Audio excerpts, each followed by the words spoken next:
Bom dia, são 8 horas e 15 minutos, terça-feira, 4 de novembro.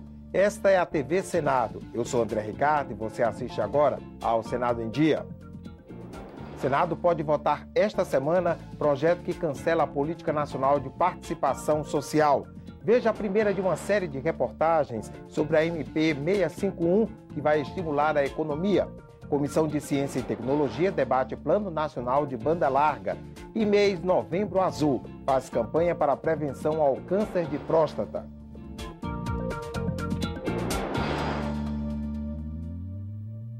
Chegou ao Senado nesta segunda-feira o projeto da Câmara que cancela a Política Nacional de Participação Social criada pelo Poder Executivo. Na semana passada, os deputados anularam o decreto dos Conselhos Populares. A votação dos senadores pode ocorrer ainda nesta semana. O presidente Renan Calheiros já adiantou que o Senado deve manter a decisão dos deputados. Dificilmente passará. Esse é um projeto polêmico que encontra muitas resistências no parlamento, tanto na Câmara quanto no Senado. O decreto dos Conselhos Populares instituiu a Política Nacional de Participação Social, formada por conselhos, conferências, audiências e outras formas para que a sociedade se manifeste sobre as políticas públicas. Desde que foi editado pela presidente Dilma Rousseff há 6 meses, o decreto provoca polêmica no Congresso. Deputados da oposição apresentaram um projeto que derruba o decreto dos Conselhos Populares sob o argumento de que ele interfere no papel do Congresso. Senadores oposicionistas também são contra o decreto. Isso seria uma tentativa absolutamente injusta de manipulação do Congresso pela via de representações montadas pelo Poder Executivo com a composição conveniente ao Poder Executivo, que seriam os conselhos. Mas o PT espera reverter o resultado da Câmara. Sim, nós vamos tentar mudar essa decisão porque ela está baseada num pressuposto falso de que esse decreto estaria retirando do Congresso Nacional qualquer tipo de poder. Isso não é verdade. O Congresso continua autônomo, soberano. Apenas o governo está organizando o funcionamento de estruturas que já existem. Assim como na Câmara, os partidos aliados do governo no Senado também estão divididos. Nós vamos criar mais conselhos. Eles já existem, já estão funcionando. Assembleias para tudo que é lado. E, ora, por que nós vamos... Qual é o que está por trás disso? Eu acho que está se fazendo aí uma verdadeira tempestade por um tema que só fortalece a opinião da população junto aos poderes constituídos. Este consultor do Senado, especialista em direito constitucional, discorda que o decreto invada as competências do Congresso. Ele explica que o texto apenas organiza instâncias de participação que já existem. Não localizei no decreto nenhuma criação originária de direito, nada que já não esteja. Há apenas uma certa sistematização e organização, né? Talvez com uma pompa, uma circunstância excessiva que tenha levado a essa polêmica, talvez. Segundo Fernando Trindade, a derrubada do decreto pode ser uma derrota política para a presidente Dilma Rousseff, mas não terá impacto nos conselhos em funcionamento. Se ele não criou nada originariamente, a sua derrogação também não vai revogar nada, nenhuma norma originária. Então, a participação popular nas políticas públicas poderá ocorrer. Se o governo quer conselho, que procure entidade A, B e C, se aconselhe e proponha ao Congresso, para o Congresso debater e votar. Quem votar contra, quem derrubar essa proposta, que assuma diante da sociedade organizada. Pela tramitação normal, a proposta que anula o decreto dos Conselhos Populares segue para a Comissão de Constituição e Justiça. Mas, se houver acordo entre as lideranças, o texto pode ir direto ao plenário. Na semana passada, o Senado aprovou uma medida provisória complexa, editada pelo governo, com a intenção de estimular a economia. A presidente Dilma Rousseff tem até amanhã para sancionar o texto. São mais de 100 artigos, com tantas mudanças que a TV Senado preparou uma série de reportagens para detalhar a MP 651. A primeira trata da desoneração da folha salarial. Não importa o tamanho da empresa, da pequena à grande, todas possuem folha de pagamento, que nada mais é do que uma lista com o nome dos funcionários, cargos e vencimentos. Além da remuneração, a empresa arca ainda com outros direitos trabalhistas. Por exemplo, a contribuição de 20% sobre o salário do trabalhador. Para estimular a produção, as exportações e a contratação de trabalhadores, a MP 651 substitui essa contribuição de 20% por outra. 1% da receita bruta no caso da indústria e 2% para os setores de serviços. É a chamada desoneração da folha de pagamento. Amplia o horizonte em que a empresa vai trabalhar.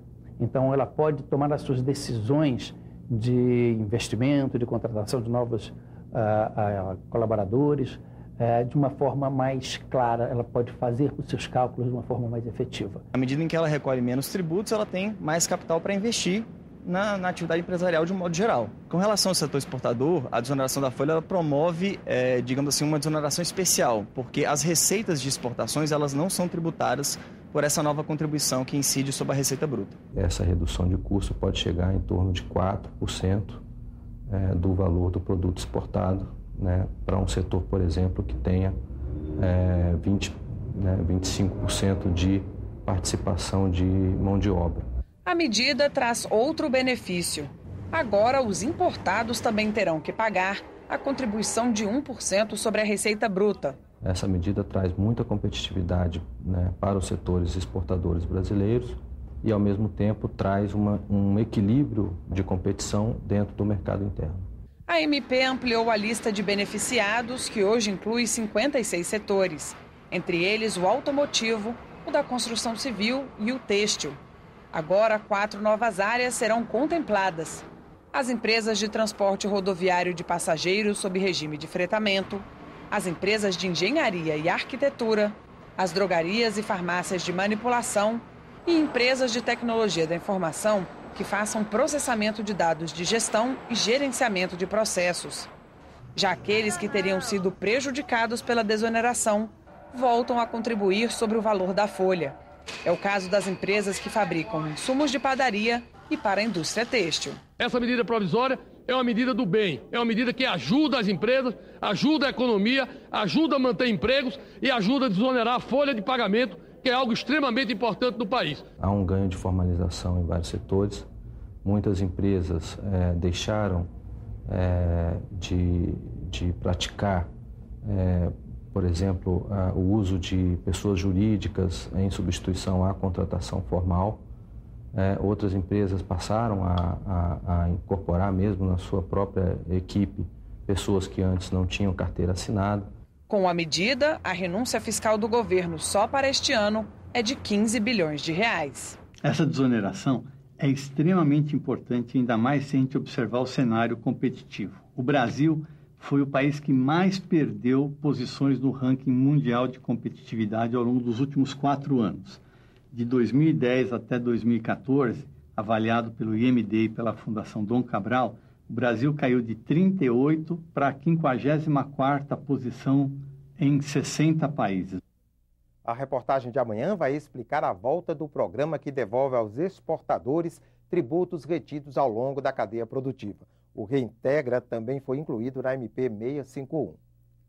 Veja agora a agenda das comissões para esta terça-feira. A Comissão de Meio Ambiente, Defesa do Consumidor e Fiscalização e Controle analisa a pauta de 26 itens, entre eles 10 projetos em tramitação conjunta que tratam do seguro obrigatório de automóveis, o DPVAT. A Comissão de Agricultura faz audiência pública para analisar a importância do sistema financeiro nacional para o crédito agrícola no Brasil. A Comissão de Ciência e Tecnologia faz audiência pública daqui a pouco, às 8h30, para debater o Plano Nacional de Banda Larga. A repórter Dinalva Ferreira tem as informações. Lançado em 2010, o Plano Nacional de Banda Larga deverá popularizar o acesso à internet, principalmente em cidades que ficam longe dos grandes centros urbanos. Em regiões como a Amazônia, por exemplo, de difícil acesso à rede de fibra ótica, o sinal da internet deverá chegar por meio do primeiro satélite geoestacionário brasileiro, que está sendo desenvolvido em São José dos Campos, São Paulo. A Comissão de Ciência e Tecnologia do Senado está acompanhando a implantação do Plano Nacional de Banda Larga no país. Os senadores já foram a São José dos Campos conhecer o projeto do satélite geoestacionário. já fizeram audiências públicas em Brasília, em Salvador, na Bahia e em Rio Branco, no Acre. No debate desta terça-feira, serão ouvidos representantes do Poder Executivo, das empresas prestadoras de serviços de telecomunicações e da sociedade civil.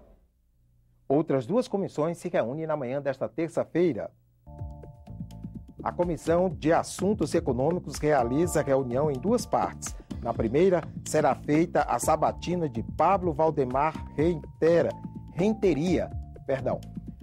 Pablo Valdemar Renteria, indicado para o cargo de diretor da Comissão de Valores Mobiliários. E, em seguida, o colegiado analisa uma pauta de 17 itens. Um deles é o projeto que tenta acabar com a guerra fiscal. A proposta elimina a necessidade de unanimidade entre os secretários da Fazenda para a concessão de incentivos, reduzindo este número para 2/3 do total.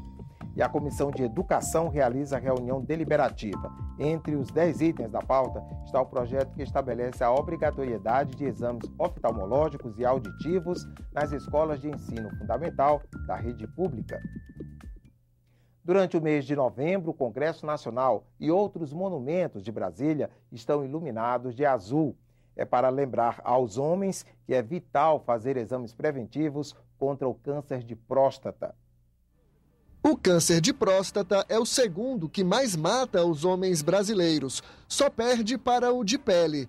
No ano passado, foram 60 mil casos e 12 mil mortes. Neste ano, as estimativas apontam a ocorrência de 69 mil novos casos de tumor de próstata.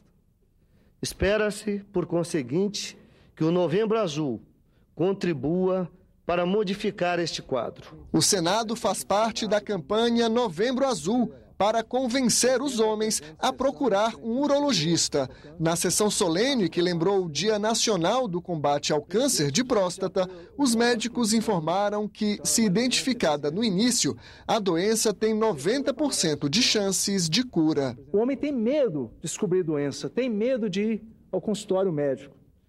No ano passado, para vocês terem uma ideia, o SUS teve 15 milhões de consultas ginecológicas e menos de 3 milhões de consultas urológicas. Lembrando que o urologista trata tanto do homem quanto da mulher. A principal forma de prevenção é o exame de toque retal e um tipo de exame de sangue para medir o nível da proteína PSA. O preconceito arraigado contra o exame de toque retal, que dura cerca de 10 segundos, tem sido uma das razões para que o homem brasileiro perca a batalha contra o câncer de próstata. Os senadores cobraram a presença de um representante do Ministério da Saúde na sessão. No ano passado, dos 8 bilhões de reais previstos para a saúde do homem, apenas 3 bilhões e 600 milhões foram gastos. Os parlamentares também pediram mais urologistas no SUS e lembraram a aprovação na semana passada do projeto que obriga a saúde pública a ter programas de combate ao câncer de próstata. A presidente da República não vete esse dispositivo ou nenhum dispositivo que foi aqui tão debatido. Depois da sessão solene, os senadores acionaram uma iluminação especial. Durante todo o mês de novembro, o prédio do Congresso fica azul. Um senhor me procurou e falou: eu estou aqui, estou curado por causa da sua campanha. Aí eu acho que eu cumpri o meu papel como cidadã, né? E é esse o papel do Instituto. O site da campanha Novembro Azul tem toda a programação da iniciativa contra o câncer de próstata. São palestras em empresas, caminhadas, corridas, mutirões de saúde. Uma sessão especial no plenário do Senado lembrou nesta segunda-feira os 100 anos de nascimento de Lupicínio Rodrigues, o músico gaúcho que compôs clássicos da dor de cotovelo. 5 adjetivos resumem bem a personalidade, a biografia e as obras deste gaúcho, boêmio e talentoso Lupicínio Rodrigues. Passional, brilhante, original, corajoso e perene, imortal, como é a sua obra. Eu só sei que quando eu a vejo, me dá um desejo de morte ou de dor. É muito bonito. Isso é filosofia pura. É de chorar, né? Ou de sorrir. A poesia tinha o sentimento da alma. A poesia tinha a candura do ser. A poesia tinha a elaboração daquilo que nós podemos encontrar e podemos hoje trazer aqui, porque que o pai está perpetuado no seu centenário. Esses moços, pobres moços, se soubessem o que eu sei, não amavam, não passavam aquilo que eu já passei, por meus olhos, por meus sonhos, por meu sangue, tudo enfim é que eu peço a esses moços. Lupicínio Rodrigues nasceu em 16 de setembro de 1914 em Porto Alegre e morreu em 1974. Ficamos por aqui. No decorrer do dia você acompanha outras informações nos boletins do Senado agora. Enquanto isso, continue assistindo a nossa programação.